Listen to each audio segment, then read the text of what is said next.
আসসালামু আলাইকুম viewers. Hope you guys are all good. আপনারা কেউ বলতে পারবেন ইলেকট্রিসিটি কে আবিষ্কার করেছে, অথবা কেই বা তৈরি করেছে ইলেকট্রিক মোটর?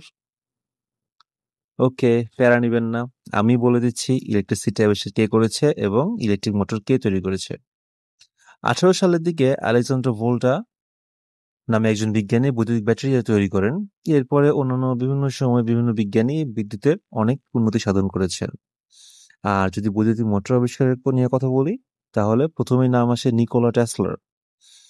আর এখন 2025 সালে আমার সামনে আবার সেই টেসলাগুলোকেই দেখা যাচ্ছে।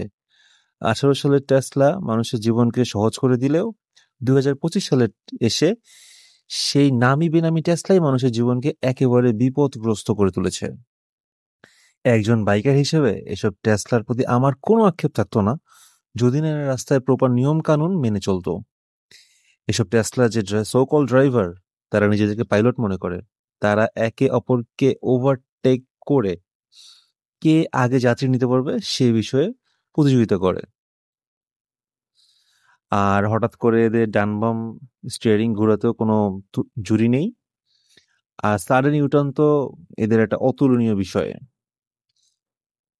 এরা যখন রাস্তায় থাকে তখন বড় গাড়িগুলোকেও এদের কাছে অসহায়। না এদের নিজেদের সময়ের কোনো দাম আছে, না এরা অন্যের সময়কে মূল্যায়ন করে থাকে।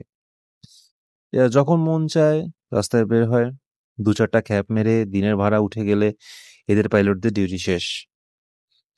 তবে সবচাইতে আতঙ্কের বিষয় হচ্ছে গ্রাম কিংবা শহর, এখন রাস্তায় এসব টেসলার উপস্থিতি আশঙ্কাজনকভাবে বেড়ে গেছে। হয়তো এভাবে চলতে থাকলে অদূর ভবিষ্যতে আমাদেরকে বাইক বিক্রি করে দিয়ে এসব টেসলাকেই রাস্তাতে জায়গা করে দিতে।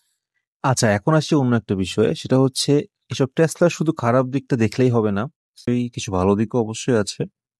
যেমন এসব টেসলার কারণে অবশ্যই টাইম সেভ হয় অনেকের, এবং এসব টেসলার কারণে নতুন নতুন কর্মসংস্থান হচ্ছে।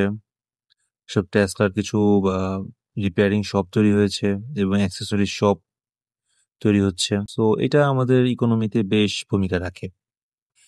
তো আমরা আশা করব কর্তৃপক্ষ এসব ব্যাটারি চালিত বাহনকে সড়কে আইন ও শৃঙ্খলার আওতায় নিয়ে আসবে। এতে করে রাস্তার স্বাভাবিক গতি ও নিরাপত্তা নিশ্চিত হবে। ও ভিডিওটি ধৈর্য সহকারে দেখার জন্য সবাইকে ধন্যবাদ। দেখা হবে নেক্সট কোনো ভিডিওতে। ভালো থাকবেন। আল্লাহ হাফেজ।